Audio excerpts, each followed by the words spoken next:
नमस्कार, मैं हूं आपके साथ में श्वेता गर्ग और आप देख रहे हैं 4 टीवी न्यूज। और वक्त तो चला है दिल्ली एनसीआर की खबरों का। मुख्यमंत्री रेखा गुप्ता ने आज एक अहम बैठक बुलाई है और इस बैठक में दिल्ली में होने वाले आगामी बजट को लेकर अधिकारियों के साथ चर्चा की जाएगी। इसके साथ ही मुख्यमंत्री ने महिला सम्मान योजना को लेकर भी चर्चा की गई, जहाँ पर महिला सम्मान योजना के लिए 2500 दिए जाएंगे और इस पर भी चर्चा होगी। माना जा रहा है कि आने वाले दिनों में ऑनलाइन और ऑफलाइन इसके लिए आवेदन शुरू किए जाएंगे। लेकिन जो महिलाएं सरकारी नौकरी करती हैं, जो महिलाएं टैक्स भरती हैं, जो महिलाएं पहले से किसी पेंशन का लाभ ले रही हैं, आदि वे इस स्कीम के लाभ से वंचित रह सकते हैं। इस पर की बड़ी खबर आपको दिल्ली से बताई जा रही है, जहाँ नई मुख्यमंत्री सीएम रेखा गुप्ता ने बुलाई है एक अहम बैठक, जिसमें तमाम मुद्दों पर चर्चा की गई है। जहां उन्होंने महिला सम्मान योजना के दिए जाने पर भी चर्चा की गई है, जहां ऑनलाइन आवेदन करने के संबंध में भी निर्देश दिए गए हैं। दिल्ली की मुख्यमंत्री रेखा गुप्ता ने आज एक अहम बैठक बुलाई है और इस बैठक में दिल्ली में होने वाले आगामी बजट को लेकर अधिकारियों के साथ चर्चा की गई है। वहां पर इसके साथ ही मुख्यमंत्री ने महिला सम्मान योजना लेकर भी चर्चा की गई, जहां पे महिला सम्मान योजना के लिए जो 2500 दिए जाएंगे उस पर भी चर्चा होगी। इसके लिए माना जा रहा है कि आने वाले दिनों में ऑनलाइन और ऑफलाइन इसके लिए आवेदन शुरू किए जाएंगे। और लेकिन जो महिलाएं सरकारी नौकरी करती हैं, जो महिलाएं टैक्स भरती हैं, जो महिलाएं पहले से किसी पेंशन का लाभ ले रही हैं, अभी वे इस स्कीम से लाभ ये वंचित रहेंगी। दिल्ली से आपको बताई जा रही है, जहां नवनिर्वाचित सीएम रेखा गुप्ता ने एक अहम बैठक बुलाई है और इस बैठक में उन्होंने तमाम मुद्दों पर चर्चा की है। जहां महिला सम्मान योजना दिए जाने पर भी होगी चर्चा। जो दिल्ली की मुख्यमंत्री रेखा गुप्ता ने आज एक बुलाई है अहम बैठक, और इस बैठक में दिल्ली में होने वाले आगामी बजट को लेकर अधिकारियों के साथ की जाएगी चर्चा। और इसके साथ ही मुख्यमंत्री ने महिला सम्मान योजना को लेकर भी चर्चा की गई है। महिला सम्मान योजना के लिए 2500 दिए जाने को लेकर चर्चा की जाएगी। माना जा रहा है कि आने वाले दिनों में ऑनलाइन और ऑफलाइन इसके लिए आवेदन शुरू किए जाएंगे। लेकिन जो महिलाएं सरकारी नौकरी करती हैं और जो महिलाएं टैक्स भरती हैं, जो महिलाएं पहले से किसी पेंशन का लाभ ले रही हैं, आदि वे इस स्कीम के लाभ से वंचित रह सकती हैं।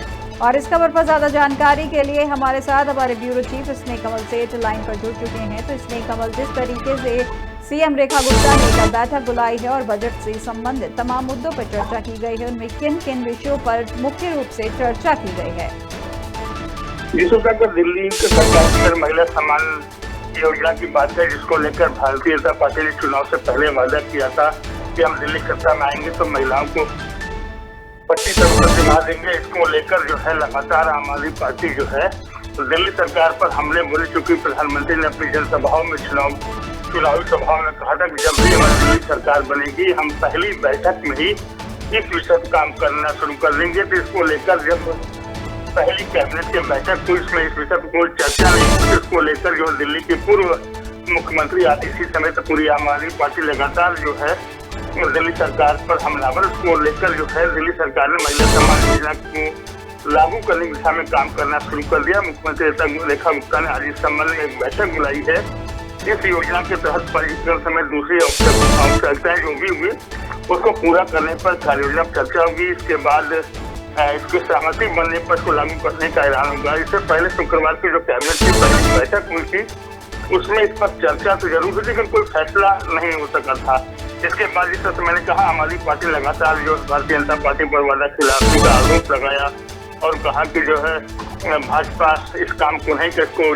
इसके जवाब में दिल्ली की मुख्यमंत्री रेखा गुप्ता ने भी जो आम आदमी पार्टी पर कल हमला बोला और कहा कि महिला सम्मान योजना की जो है हमारी सरकार और भारतीय जनता पार्टी के संकल्प है, यह योजना समयबद्ध और योजनाबद्ध तरीके से आएगी।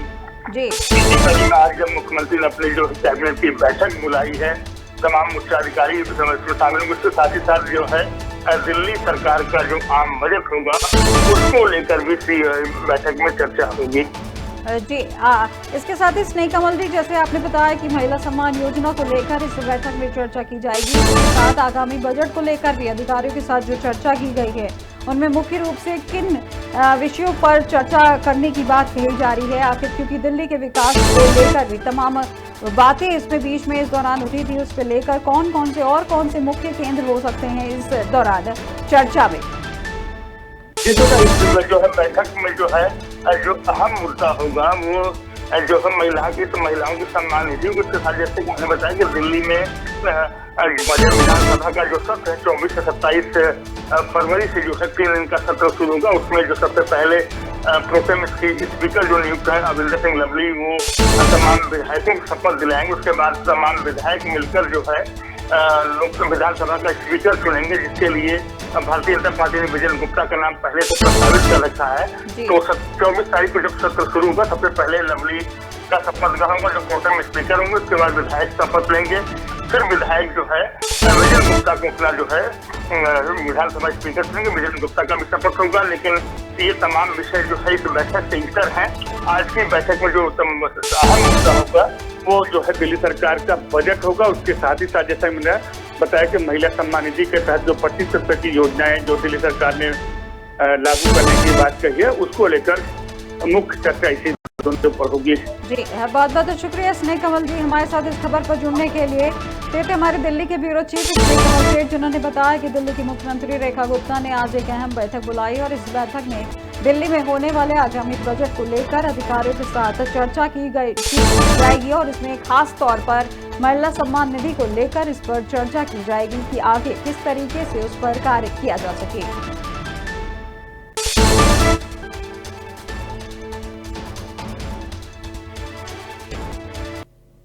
अब अगली एक और बड़ी खबर दिल्ली से है, जहां परिवहन व्यवस्थाओं को लेकर मंत्री पंकज कुमार सिंह का ऐलान सामने आया है, जहां परिवहन व्यवस्था के सुधार को लेकर प्राथमिकता से कर रही है काम। दिल्ली में बसों की कमी और सड़कों पर चल रही हैं सीएनजी की बसें भी पुरानी, जहां पर 11,000 इलेक्ट्रिक बसों को सार्वजनिक बस बेड़े में किया जाएगा शामिल। वहीं इलेक्ट्रिक बसों से वायु प्रदूषण कम करने में भी मिलेगी मदद, जहां महिलाओं की फ्री बस सुविधा रहेगी जारी। परिवहन विभाग ने परिवहन मंत्री ने एक बड़ा ऐलान किया है, जिसमें 11,000 इलेक्ट्रिक बसों को सार्वजनिक बस बेड़े में लाने की बात कही गई है। परिवहन व्यवस्था को लेकर मंत्री पंकज कुमार सिंह ने ये ऐलान किया है। परिवहन व्यवस्था के सुधार को लेकर प्राथमिकता से कर रही है काम, जहां दिल्ली में बसों की कमी और सड़कों पर चल रही सीएनजी बसें भी पुरानी हो चुकी है, जिसको लेकर ये बड़ा ऐलान किया गया है। और इस खबर पर ज्यादा जानकारी के लिए हमारे साथ हमारे ब्यूरो चीफ स्नेह कमल सेठ लाइन पर जुड़ चुके हैं। तो स्नेह कमल, जिस तरीके से परिवहन मंत्री ने ये एक बड़ा ऐलान किया है बसों को देखते हुए, बसों की खराब व्यवस्था को देखते हुए पंकज कुमार सिंह ने जो ऐलान किया है, उसके संबंध में क्या कुछ जानकारी मिल पा रही है? आखिर किस तरीके से ये जो ऐलान किया गया है, किस तरीके से काम करेगी? जी सर, जो है दिल्ली की परिवहन व्यवस्था में सुधार के दिल्ली के नवनियुक्त जो परिवहन मंत्री डॉक्टर पंकज कुमार ने कहा कि राजधानी दिल्ली के परिवहन व्यवस्था सुधार को लेकर जो हमारी सरकार प्राथमिकता से काम कर रही है। दिल्ली की सड़कों पर जो चल रही सीएनजी बसें हैं वो काफी पुरानी हो गई। ज्यादातर अगले 6 महीने में सड़कों सज जाएगी, तो अगले 4 महीने में लगभग 11,000 नई इलेक्ट्रिक बसें जो है आएंगी, वो दिल्ली की सड़कों पर आएंगी। इससे पहले जो बसों की जो तमाम कमी चल रही थी, यातायात में जो दिक्कतें होती, वो 11,000 नई बसों के आने के बाद जिन पे जो तमाम जो समस्याएं हैं, जो यातायात की समस्या दूरी होंगी। साथ ही साथ जो है क्योंकि इलेक्ट्रिक बसों से जो है प्रदूषण की अगर बात है बिल्कुल न के बराबर होता है, तो उन्होंने कहा कि इससे वायु प्रदूषण को दिल्ली का जो प्रदूषण है कम करने में मदद मिलेगी। साथ ही साथ जो सबसे अहम चीजें जो थी, जिसको लेकर आम आदमी पार्टी लगातार कह रही थी कि अगर भारतीय जनता पार्टी सरकार में आती है तो महिलाओं को जो बसों में फ्री सेवा मिलती है, फ्री सुविधा मिलती है, वो खत्म होगी। उसको लेकर दिल्ली के परिवहन मंत्री डॉक्टर पंकज सिंह ने कहा, स्पष्ट कहा कि दिल्ली में जो महिलाओं की फ्री सुविधा, जो यहाँ तक फ्री सुविधा है, वो जारी रहेगी, इसमें कोई परिवर्तन नहीं किया जाएगा। जी, स्नेह कमल सेठ, जिस तरीके से महिलाओं की जो फ्री बस सेवा की बात कही जा रही है, उसमें किस उम्र की महिलाओं को ये सुविधा दी जाएगी? क्या ये सुविधा सभी महिलाओं के लिए फ्री होगी या फिर सिलेक्टिव कैटेगरी या सिलेक्टिव उम्र के लोगों को ये सुविधा मिलेगी? जी श्वेता, ये सुविधा जो है जब पिछली आम आदमी पार्टी की सरकार ने दी थी, उस समय महिलाओं के लिए उन्होंने ये सुविधा किया था, न कि इसमें कोई कैटेगरी थी। ये कैटेगरी की बात तो कभी सुविधा में कभी रही नहीं। जब से ये योजना लागू थी उसमें सिर्फ ये था कि जो भी महिला हो, चाहे वो दिल्ली की हो, चाहे दिल्ली के बाहर की हो, किसी उम्र की हो, किसी भी जात की हो, किसी भी आय ग्रुप की हो, सभी महिलाओं को ये सुविधा आम आदमी पार्टी ने फ्री में दी थी। और लगभग वही योजना जो है इसमें तो किसी कैटेगरी के बाद तो इस योजना को लागू होने समय से लेकर अब तक किसी कैटेगरी कोई बात नहीं थी। ये सुविधा सभी महिलाओं के लिए एक समान है। मतलब सभी महिलाएं इसमें फ्री बस की इसमें सुविधा प्राप्त कर सकती हैं। कर सकती है सुविधा। ये सुविधा पहले से मिल रही है। सोचा इसको आम आदमी पार्टी की सरकार ने ही घोषित किया था और वर्तमान सरकार ने कहा ये योजना जारी रहेगी, कोई बदलाव नहीं होगा। जी, और इसके साथ ही ये जो परिवहन की जो 11,000 जो नई बसें चलाने की बात की गई है, ये कब से शुरू हो जाएंगी, कब से इनका संचालन शुरू हो जाएगा? आने वाले परिवहन मंत्री ने कहा आने वाले 4 महीने में 11,000 नई बसें दिल्ली की सड़कों पर उतर जाएंगी। जी, बहुत बहुत शुक्रिया स्नेह कमल जी हमारे साथ इस खबर पर जुड़ने के लिए। तो हमारे ब्यूरो चीफ स्नेह कमल सेठ जिन्होंने बताया कि परिवहन व्यवस्था को लेकर मंत्री पंकज कुमार सिंह का ऐलान किया गया है, जब परिवहन व्यवस्था के सुधार को लेकर प्राथमिकता से काम कर रही है और दिल्ली में बसों की कमी के देखते हुए 11,000 इलेक्ट्रिक बसों को सार्वजनिक बस बेड़े में शामिल करने को लेकर बात कही गई है। और उसी के साथ उन्होंने ये भी कहा है कि महिलाओं की फ्री बस सुविधा इसमें जारी रहेगी।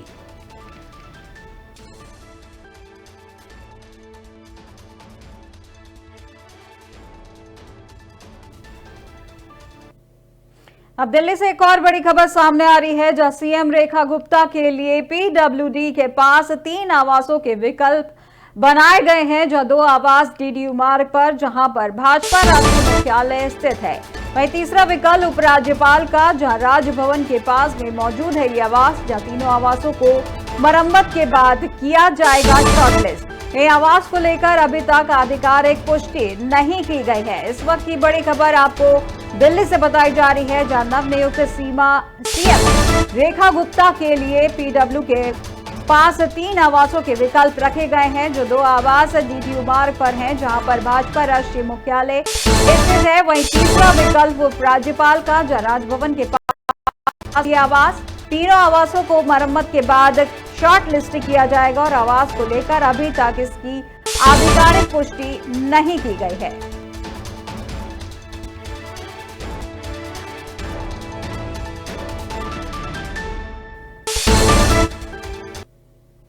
ग्रेटर नोएडा में 2 पहिया वाहन चालकों के जीवन को सुरक्षित बनाने के लिए पावर ट्रांसमिशन लाइन महाप्रबंधक सदस्यों ने जागरूकता अभियान चलाया। अभियान के तहत उन लोगों को हेलमेट का वितरण किया गया जो लोग बिना हेलमेट लगाए वाहन चला रहे थे। साथ ही लोगों से अपील की गई कि 2 पहिया वाहन चलाते समय हेलमेट अवश्य लगाएं। वहीं पावर ट्रांसमिशन लाइन के महाप्रबंधक अनुपम श्रीवास्तव ने बताया कि सड़कों पर हो रहे लगातार हादसों को देखते हुए हमारी टीम हर माह इस प्रोग्राम को आयोजन करते रहते हैं, ताकि सड़कों पर हो रहे हादसों में कुछ सुधार हो सके। वहीं तिलपता गोल चक्कर पर सड़कों पे बिना हेलमेट वाले लोगों को रोक कर लोगों को हेलमेट पहनाया गया है।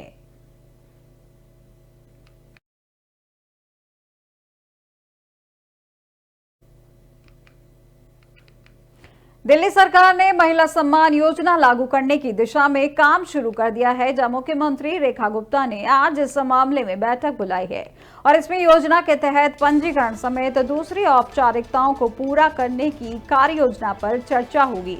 इसमें बनी सहमति के बाद सरकार इसको लागू करने के बारे में ऐलान करेगी और इससे पहले शुक्रवार कैबिनेट की पहली बैठक में भी इस पर चर्चा हुई थी, लेकिन उस दौरान इस पर कोई फैसला नहीं हो सका था। वहीं इसके बाद आम आदमी पार्टी चुनावी वायदे की याद दिलाने हेतु वादा खिलाफी का आरोप भाजपा पर लगा रही है। वहीं भाजपा का कहना है कि उनकी सरकार दिल्ली में महिला सम्मान योजना के प्रति भाजपा कृत संकल्प है और वह समय पर योजना बताएगी।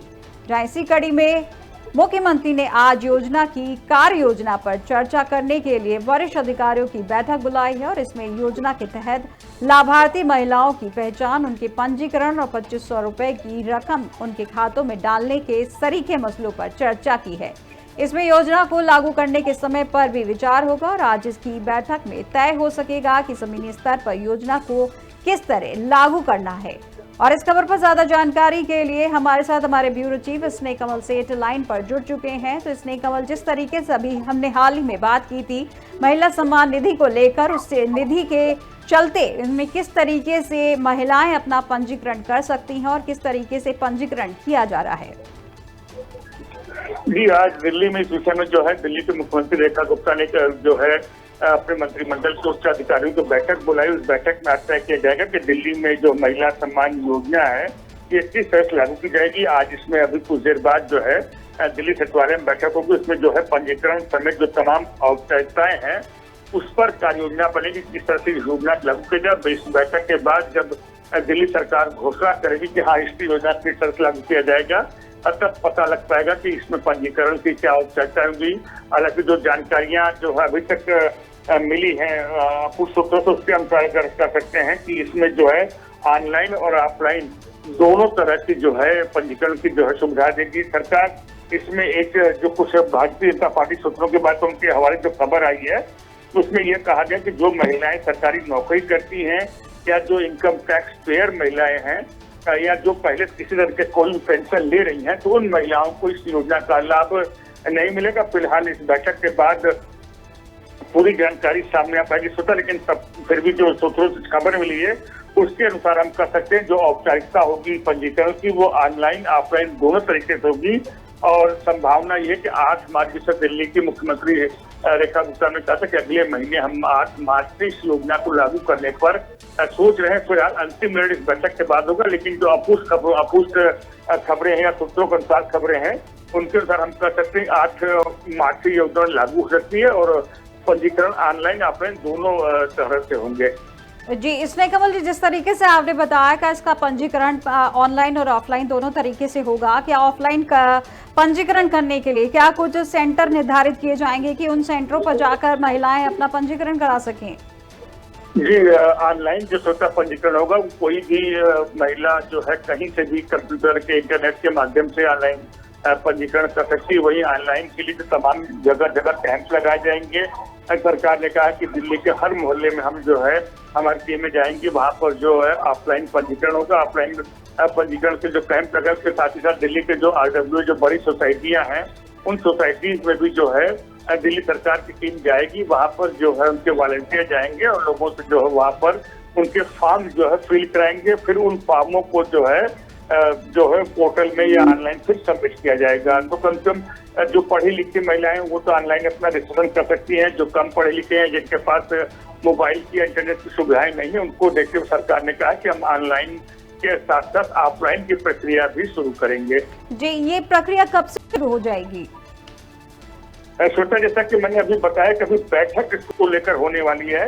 इस बैठक में निर्णय होगा कि ये प्रक्रिया कब से प्रारंभ होगी। जी, बहुत बहुत शुक्रिया स्नेह कमल जी हमारे साथ इस खबर पर जुड़ने के लिए। तो हमारे ब्यूरो चीफ स्नेह कमल सेठ जिन्होंने बताया कि महिला सम्मान योजना लागू करने की दिशा में काम शुरू कर दिया गया है, जिसमें मुख्यमंत्री रेखा गुप्ता ने मामले को लेकर बैठक बुलाई गई है। इस बैठक में इस महिला सम्मान निधि को लेकर इस पर बातचीत की जाएगी और उस पर फैसला आने के बाद ये इस पे पंजीकरण शुरू कर दिया जाएगा, जो कि पंजीकरण ऑफलाइन और ऑनलाइन दोनों तरीके से किया जाएगा।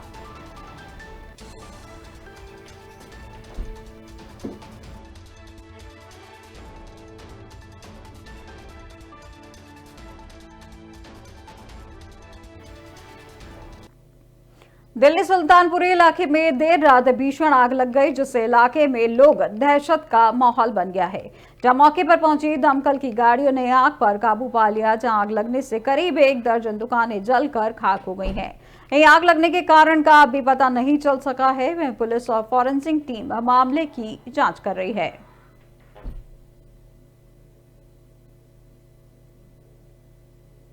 दिल्ली एनसीआर की खबरों में फिलहाल बस इतना ही और देश दुनिया की तमाम जानकारी के लिए देखते रहिए 4TV न्यूज।